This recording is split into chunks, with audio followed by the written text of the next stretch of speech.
Welcome to Modern Management of the Older Adult, brought to you by the Institute of Clinical Excellence.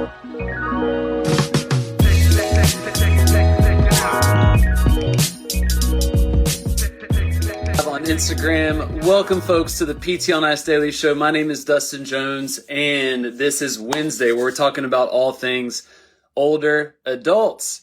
So today, what we have, our topic at hand is going to be, if you want to live longer, you got to do this. All right. This is probably one of the most important variables in relation to longevity, but realistically, it's one of the most neglected and ignored. So we're going to dive into that.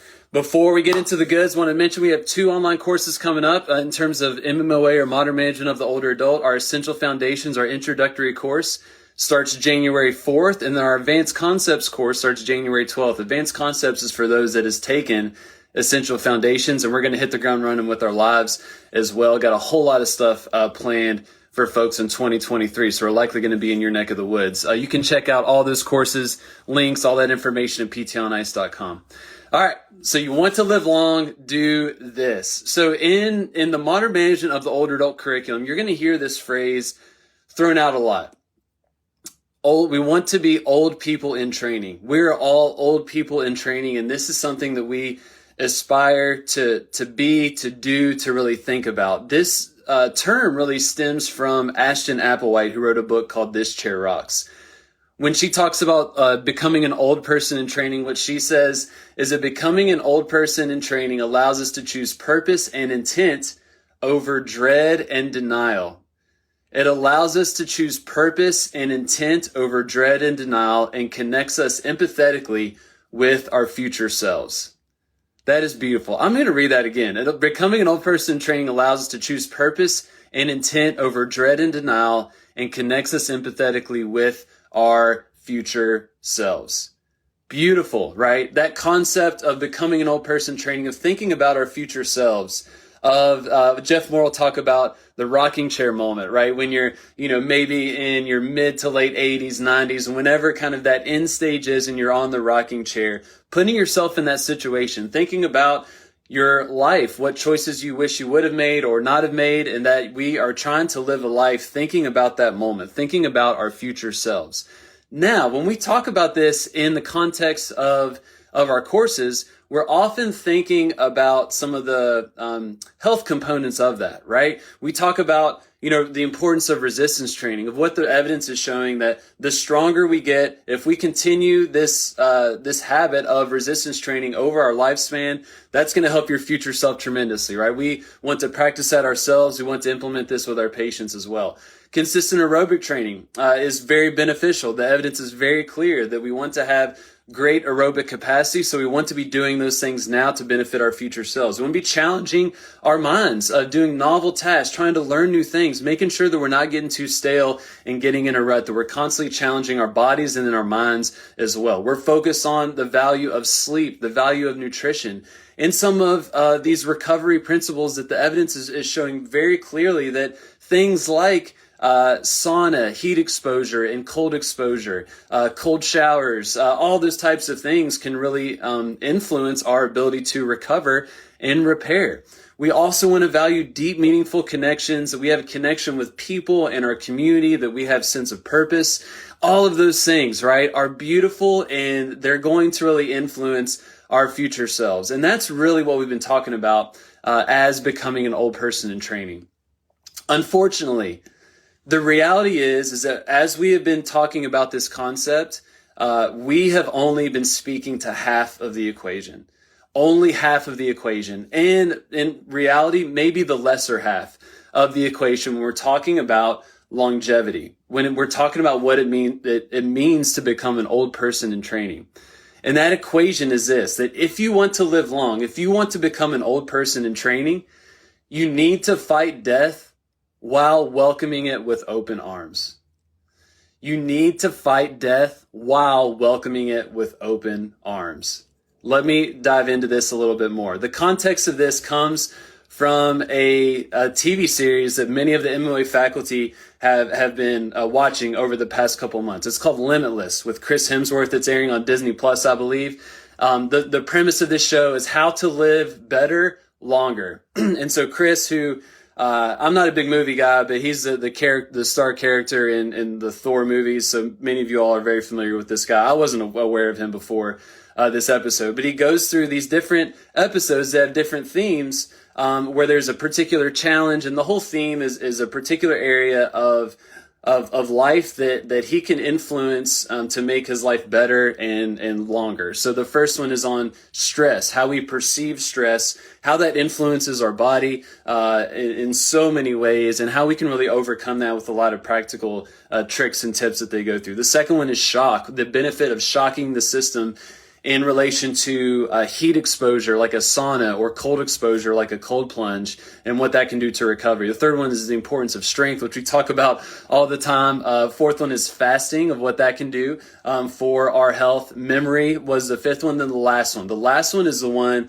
that rocked my world and has been super influential for many of the folks that watch this, and it's on acceptance.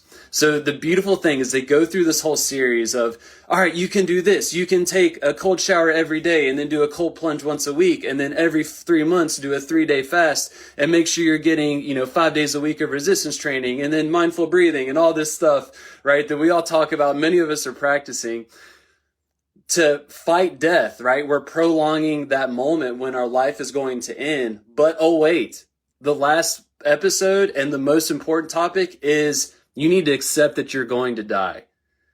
You need to accept that regardless of all this effort that you're going to put in to making your body as strong as possible, your body will fail you.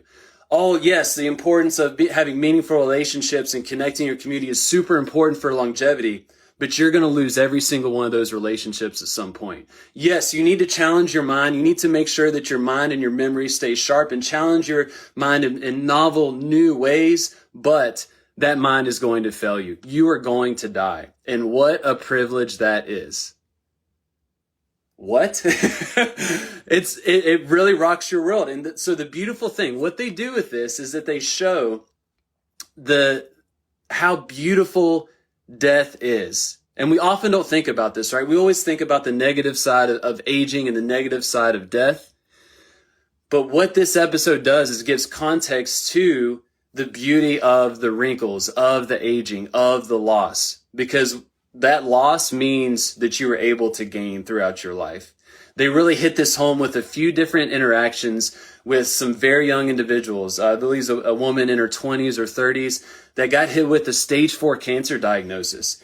And that conversation with that woman was absolutely beautiful, because that woman is saying, I want that gray hair. I want those wrinkles. I want to even get the opportunity to lose some of my friends, to lose my physical capacity when I'm 80 and 90 some years old. My gosh, I would give anything to make sure I can live the next 60 years, because she is facing death right now at the age of 35, if you will. And so what they're really getting at, and this episode is in combination with Dr. B.J. Miller, who's a palliative care physician, is that when we look at folks that live long and live well, what they do is they fight death like crazy. They do all the things that we talk about on this podcast. They get super strong. They value their sleep. They value their nutrition, relationships, their cognitive capacity. They do all the right things, right? But they also accept and welcome that they are going to die. It seems like they're opposing one another, right? But it's this beautiful dance that if you're able to have that acceptance and truly become an old person in training while you're still trying to push that death back and back and back and back, if you're able to do both of those at the same time, you'll likely live longer and you'll live better. You'll have a full life. That when you're in that rocking chair moment, when you're 90 years old, thinking back at your life, you're not going to have any regrets. Another saying that we like to throw around the Institute of Clinical Excellence is that we want to give the grave only bones. And those are the types of people that do that fight death till the end, but then they're also welcoming it with open arms.